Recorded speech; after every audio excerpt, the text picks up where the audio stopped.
കേരളത്തിന്റെ മുൻ ഗവർണർ ശ്രീ ആരിഫ് മുഹമ്മദ് ഖാൻ സ്ഥലം മാറിപ്പോയതിനു ശേഷം കേരളത്തിലെ സർവകലാശാലകളിൽ ഉണ്ടായിരുന്ന പ്രതിസന്ധി എല്ലാം അവസാനിക്കും എന്നുള്ള പ്രതീക്ഷയെല്ലാം അസ്ഥാനത്താകുന്ന ഒരു സ്ഥിതിവിശേഷമാണ് ഇപ്പോൾ കേരളത്തിൽ ഉണ്ടായിരിക്കുന്നത്. ഇക്കഴിഞ്ഞ 2-ാം തീയതി അധികാരത്തിലേറിയ പുതിയ ഗവർണർ കേരളത്തിലെ നിലവിലുള്ള സാഹചര്യം അനുസരിച്ച് കേരളത്തിലെ സർവകലാശാലകളുടെ ചാൻസലർ കൂടിയാണ്. നേരത്തെ ശ്രീ ആരിഫ് മുഹമ്മദ് ഖാൻ ചാൻസലർ എന്ന പദവിയിൽ ഇരുന്നപ്പോൾ സർക്കാരുമായി നിരവധി സന്ദർഭങ്ങളിൽ പല വിധത്തിലുള്ള അധികാര തർക്കങ്ങളും ഏറ്റുമുട്ടലുകളും ഒക്കെ ഉണ്ടായിട്ടുണ്ട്. അതിന്റെ ഫലമായി കേരളത്തിന്റെ ചരിത്രത്തിൽ ഒരിക്കലും ഉണ്ടാകാത്ത വിധം ഏതാണ്ട് 12 സർവകലാശാലകളിൽ വർഷങ്ങളായി സ്ഥിര വൈസ് ചാൻസലർമാരില്ല. കേരളത്തിന്റെ ഒരു പക്ഷേ ചരിത്രത്തിൽ ആദ്യമാണ് ഈ ഒരു അവസ്ഥ. ഇതുകൊണ്ട് കേരളത്തിലെ സർവകലാശാലകളുടെ ഭരണരംഗത്തുണ്ടായിരിക്കുന്ന പ്രതിസന്ധി, സർവകലാശാലകളുടെ വികസന ഗവേഷണ പ്രവർത്തനങ്ങളിൽ ഉണ്ടായിരിക്കുന്ന തടസ്സങ്ങളൊക്കെ വല്ലാതെ കേരളത്തിലെ ഉന്നത വിദ്യാഭ്യാസ മേഖലയെ ബാധിച്ചിട്ടുണ്ട് എന്നുള്ളത് ഒരു പരമാർത്ഥമാണ്. അപ്പോൾ പുതിയ ഗവർണർ സ്ഥാനമേറ്റപ്പോൾ അദ്ദേഹവും ചാൻസലർ എന്ന പദവിയിൽ കാര്യങ്ങൾ ഭംഗിയായി മുന്നോട്ട് കൊണ്ടുപോകും എന്നായിരുന്നു പ്രതീക്ഷിച്ചിരുന്നത്.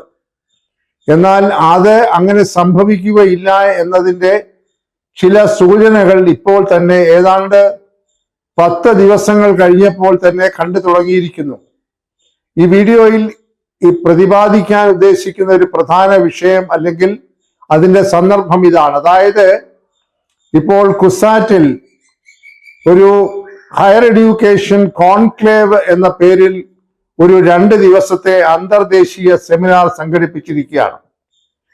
വിദേശ രാജ്യങ്ങളിൽ നിന്നുള്ള വിദേശ സർവകലാശാലകളുടെ പ്രതിനിധികൾ, ഇന്ത്യയിലെ തന്നെ പ്രഗത്ഭരായിട്ടുള്ള വിദ്യാഭ്യാസ വിചക്ഷണന്മാർ ഒക്കെ പങ്കെടുക്കുന്ന ഒരു ഉന്നത തല സെമിനാറാണ് ഇപ്പോൾ കുസാറ്റിന്റെ ആഭിമുഖ്യത്തിൽ എറണാകുളത്ത് നടക്കുന്നത്. വിചിത്രം എന്ന് പറയട്ടെ, ഈ സെമിനാറിനെ സംബന്ധിച്ച് കമ എന്നൊരക്ഷരം കേരളത്തിലെ ചാൻസലർ കൂടിയായ ഗവർണറെ ഗവൺമെന്റ് അറിയിച്ചിട്ടില്ല. അതുപോലെ തന്നെ കേരളത്തിലെ ഇന്നത്തെ സർവകലാശാലകളിൽ ചുമതലയിലിരിക്കുന്ന വൈസ് ചാൻസലർമാരെ ആരെയും തന്നെ പ്രധാനപ്പെട്ട ഒരു ചടങ്ങിലും മുഖ്യ പ്രഭാഷണത്തിനോ പങ്കാളികളാക്കുന്നതിനോ ശ്രമിച്ചിട്ടില്ല. ഇപ്പോഴും ഇതിന്റെ പരിപാടി പരിശോധിക്കുമ്പോൾ കാണുന്നത് ഇത് മുഴുവനായി മുഖ്യമന്ത്രിയും ഉന്നത വിദ്യാഭ്യാസ മന്ത്രിയും ഏതാണ്ട് കൈയടക്കി വച്ചിരിക്കുന്ന രീതിയിലാണ് ഈ ഒരു അന്തർദേശീയ സെമിനാർ നടക്കുന്നത്. എത്ര ദുഃഖകരമായിട്ടുള്ള ഒരു സ്ഥിതിവിശേഷമാണ്. കേരളത്തിലെ സർവകലാശാലകളെ സംബന്ധിച്ചിടത്തോളം പരമാധികാരി, സ്വതന്ത്ര ഭരണാവകാശമുള്ള, സ്വാതന്ത്ര്യമുള്ള സർവകലാശാലകളുടെ ഭരണാധികാരി താത്വികമായും നിയമപരമായും ബഹുമാനപ്പെട്ട കേരള ഗവർണറിൽ ചാൻസലർ എന്ന നിലയിൽ നിക്ഷിപ്തമാണ്. അപ്പോൾ സ്വാഭാവികമായി ഇതുപോലെ ദേശീയ പ്രാധാന്യമുള്ള ഒരു സെമിനാർ നടക്കുമ്പോൾ അതിൽ ചാൻസലർ നിർബന്ധമായും പങ്കെടുക്കേണ്ടതാണ്. അദ്ദേഹത്തെയാണ് മുഖ്യമായി പങ്കെടുപ്പിക്കേണ്ടത്.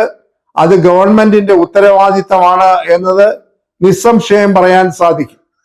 എന്നാൽ വളരെ ബാലിശമായ ഒരു രീതിയിലാണ് ഈ കാര്യത്തിൽ സർക്കാർ നിലപാടെടുത്തിരിക്കുന്നത്. ഒരു മുഖ്യമന്ത്രിക്കും ഒരു ഉന്നത വിദ്യാഭ്യാസ മന്ത്രിക്കും ഒക്കെ ഈ തരത്തിൽ നിലവാരമില്ലാത്ത ഒരു നിലപാടെടുക്കാനായി എങ്ങനെ സാധിക്കും? അധികാര സ്ഥാനത്തിരിക്കുന്നവർ ആരായിരുന്നാലും, എക്സ് ആകട്ടെ വൈ ആകട്ടെ, അവരെ ആദരിക്കുക, പ്രോട്ടോകോൾ അനുസരിച്ച് തന്നെ അവർക്ക് അർഹമായ സ്ഥാനങ്ങൾ നൽകുക എന്നതൊക്കെ കേവലമായിട്ടുള്ള ഒരു കാര്യമാണ്. അത് എല്ലാ ഭരണാധികാരികളും എല്ലായിടത്തും കാട്ടുന്നതുമാണ്. ഇത് വ്യക്തിവൈരാഗ്യം തീർക്കുന്നതിനോ വ്യക്തി വിദ്വേഷം തീർക്കുന്നതിനോ ഉള്ള ഒരു തട്ടകമായി കേരളത്തിന്റെ മുഖ്യമന്ത്രിയും ഉന്നത വിദ്യാഭ്യാസ മന്ത്രിയും മാറ്റിയെടുത്തത് അപലപനീയമാണ്, അപഹാസ്യമാണ്, തരംതാണതാണ്. ഒരു കാരണവശാലും ചാൻസലറെ ഈ പരിപാടിയിൽ നിന്ന് മാറ്റി നിർത്താൻ പാടില്ല. അദ്ദേഹം ആരോ ആയിക്കൊള്ളട്ടെ, അദ്ദേഹം കേരളത്തിന്റെ ഗവർണറാണ്. ആ ഒരു അധികാരത്തിൽ കേരളത്തിലെ സർവകലാശാലകളുടെ നിലവിലുള്ള ചട്ടങ്ങൾ അനുസരിച്ച് ചാൻസലറാണ്. അപ്പോൾ ഉന്നത വിദ്യാഭ്യാസത്തിന്റെ ഗുണനിലവാരം ഉയർത്തുന്നതിനും ആഗോള തലത്തിലേക്ക് ഇതിന്റെ സാങ്കത്യം ഉയർത്തുന്നതിനും മത്സരക്ഷമത വർദ്ധിപ്പിക്കുന്നതിനുമൊക്കെയാണ് ഈ സെമിനാർ എന്നാണ് മാധ്യമങ്ങളിലൂടെ മനസ്സിലാക്കാനായി കഴിഞ്ഞത്.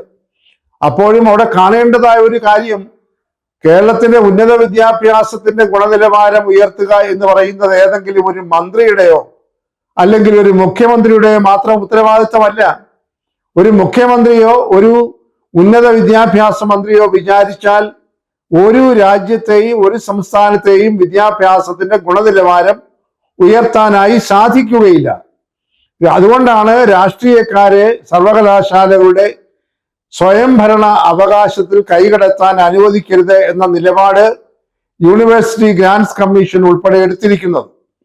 ഈ സർവകലാശാലകളുടെ വൈസ് ചാൻസലർ നിയമനം സംബന്ധിച്ചിട്ടുള്ള എല്ലാ പ്രതിസന്ധികളും അവസാനിപ്പിക്കുന്നതിന് വേണ്ടി ദേശീയ തലത്തിൽ 4 ദിവസങ്ങൾക്ക് മുൻപാണ് യൂണിവേഴ്സിറ്റി ഗ്രാന്റ്സ് കമ്മീഷൻ മാർഗനിർദ്ദേശങ്ങൾ പുറപ്പെടുവിച്ചിരിക്കുന്നത്.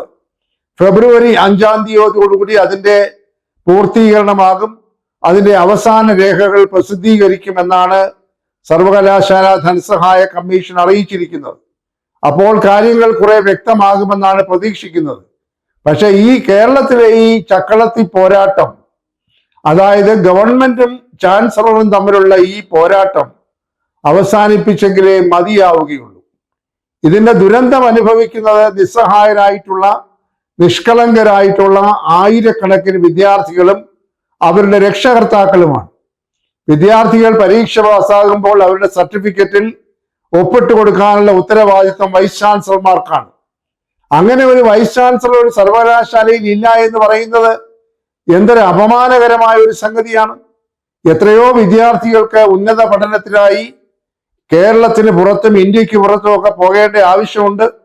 അവർക്ക് സർട്ടിഫിക്കറ്റുകൾ ആവശ്യമാണ്. അനേക ആയിരം വിദ്യാർത്ഥികൾക്ക് തൊഴിൽ ലഭിക്കണമെന്നുണ്ടെങ്കിൽ അവർക്ക് പരീക്ഷ പാസ്സായതിന്റെ സർട്ടിഫിക്കറ്റുകൾ ആവശ്യമാണ്. അതുപോലെ ഒരു സർവകലാശാലയെ സംബന്ധിച്ചിടത്തോളം ഏറ്റവും പ്രധാനപ്പെട്ട ഒരു മേഖലയാണ് ഗവേഷണ പ്രവർത്തനങ്ങൾ എന്ന് പറയുന്നത്.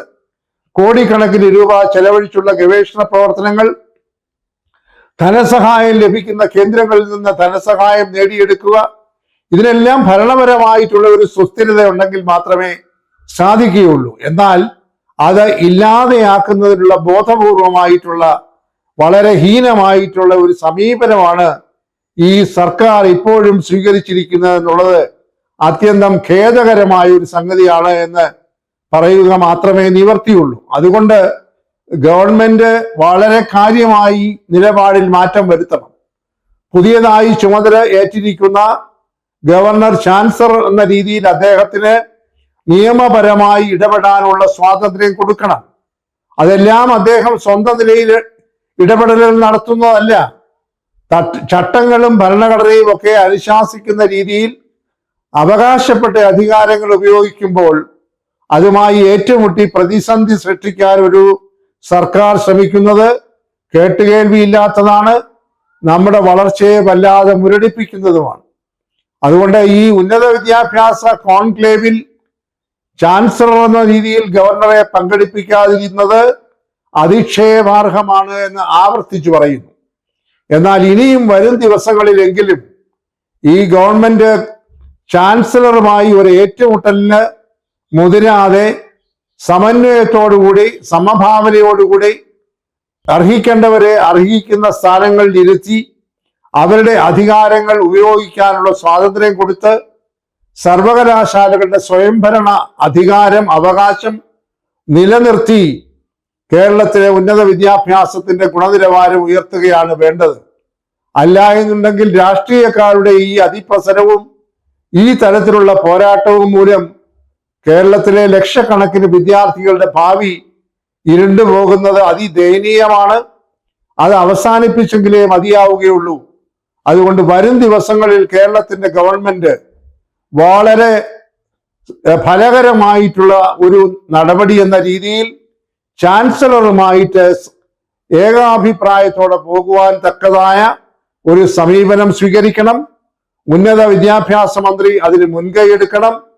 ബഹുമാനപ്പെട്ട മുഖ്യമന്ത്രി അതിന് വേണ്ടതായിട്ടുള്ള നിർദ്ദേശങ്ങൾ നൽകണം.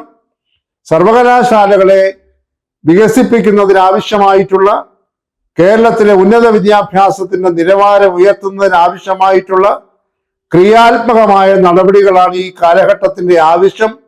അത് വ്യക്തിവൈരാഗ്യം തീർക്കുന്നതിനും രാഷ്ട്രീയം കലർത്തി അതിനെ മലിനമാക്കുന്നതിനും ഭരണകർത്താക്കൾ ഒരിക്കലും ശ്രമിക്കാൻ പാടില്ല. അങ്ങനെ ശ്രമിച്ചു കഴിഞ്ഞാൽ ഈ സമൂഹം ഒരിക്കലും അവരോട് പൊറുക്കുകയില്ല എന്ന കാര്യം തിരിച്ചറിയുന്നതാണ് ഏറ്റവും നല്ലത്.